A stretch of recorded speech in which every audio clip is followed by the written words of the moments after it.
Hi, this is Mike from Mike's Unboxing Reviews 92, and today we're going to be taking a look at the Arctic Freezer 34. Keep watching to find out more.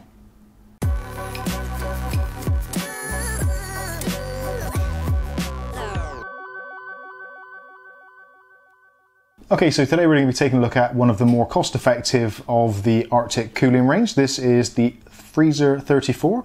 This is a 120mm tower cooler with 4 6mm heat pipes and is very loosely based around the same kind of technology as things like your Cooler Master Evo 212 and a lot of other similar tower design coolers. Now, some of the tricks this has got up its sleeve is the new P series fan, which is a pressure optimized fan, so it's going to get more air through the fin stack than some other non-pressure optimized models. Some of the reason why I've got this now, I've been in the process of making a mini ITX build and I want to use it as a kind of media device in a TV room. So it needs to be nice and quiet, but it also has to keep cool. So some of the components I'm going to be using is going to be the Ryzen 3 2200G, which is an APU, so it needs to be kept cool, just in case I am deciding to use it for a little bit of gaming. Also, the RAM I'm using is going to be the Silicon Power. Now, the Silicon Power RAM isn't that high profile, but it does have those cooling fins on the top. So having a cooler which is relatively narrow and doesn't obstruct the RAM sticks is going to be great. Now, I was going to go with the standard stock cooler, which actually, interestingly, on the box, I just noticed, it does have a comparison directly on the box, saying the Freezer 34 against the AMD Wraith Spire, which is the cooler I was going to be using. So in this particular setup, using Prime 95, there is almost a 20-degree difference between the stock cooler and the Freezer 34. So this should keep things nice and cool, nice and quiet. So let's take this thing out of the box and see what we actually get for our money. Now, talking of money, this at the moment in the UK you can get for about £20, which is, in my mind, actually a great price for a cooler. Now, if you're in a sort of a moderately budget area, as we are with the Ryzen 3 series, you don't want to be spending crazy amounts of money on your cooler. So anything above £20 really is probably out of the question for what is anywhere between a £60 and £100 CPU. So first of all, in the box we get the instruction manual, which actually is on a QR code. So what you can do is, this is actually a sticker, so you can peel that off. If you're making this as a build for a friend or a relative or whatever, then you can just take that off and stick it somewhere in the case. So should they need to change anything or remove it at a later date, they can scan the QR code and get the full instructions. Also in the box we get a nice little thing, which is thank you for choosing Arctic, and inside here is information on how to contact them on various social media outlets and also via email or even on a telephone, which is quite unusual these days. So next up, this is going to be, I think is going to be our fitting kit. So we get a backplate. Now this is going to be for Intel users. For AMD users, you just use the stock backplate which comes with your motherboard, so no problems there. Also in the fitting kit we get two additional spring clips, so if for a reason you maybe damage one of the ones that are on there, or if you want to add an additional fan.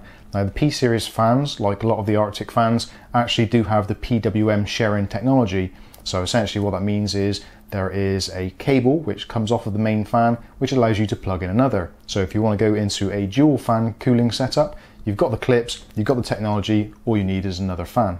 Also in the kit you get these two brackets which attach to the base plate. Now these are used in this formation for AMD, and literally you just spin them around the other way for use with Intel systems.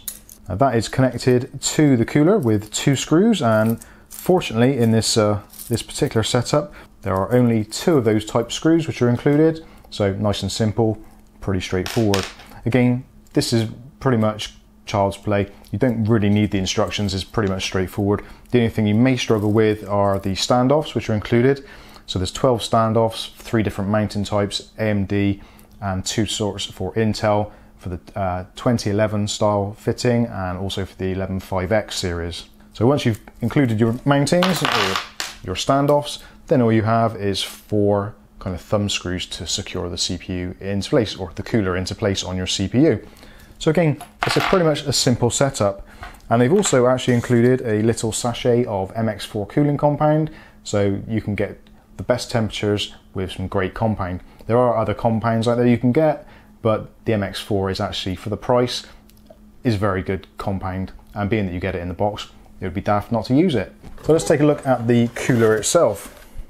So this is the cooler, and as you can see on the front you've got a 120mm P-series Arctic fan, again with PWM sharing technology. So the PWM sharing technology, you've got the 4-pin PWM, which is the male version, which will attach to your motherboard, and also there is like an umbilical cord that comes off, which has the female PWM controller. So again, if you're using an additional fan, or maybe you're using a motherboard which only has one fan header and you want to add more fans to your system, this is a good option to easily add more fans to the system by taking advantage of the PWM sharing. But moving on to the cooler itself, now the fin stack has actually been redesigned from the Freezer 33. The actual layout of the fans, the layout of the pipes and the layout of the fins have all been optimized for this version. So maybe if you're thinking, well, should I get a Freezer 33 or should I go for the 34? Definitely, without a shadow of a doubt, go for the 34. They have made quite a few improvements, both in fitting, quality and thermal technology. So definitely go for the newer model if you get the opportunity. And actually you will find that some of the newer models actually are better priced than some of the old ones. Again, if you want to check out any of the prices, there will be affiliate links in the description below so you can check it out for yourself. So let's take a look at the actual heatsink itself. So as you can see, there's 4 heat pipes which terminate at the top, so you've got 8 tops, and they are redesigned again, like I said, so better airflow and more airflow to the heat pipes to allow better cooling. The stack itself has got 54 fins, and again, they've been rearranged to allow better airflow. I actually think that the density of the fin stack now is actually less dense, so that will again allow more airflow. And again, with the static pressure fan, you're going to get more air going through that device.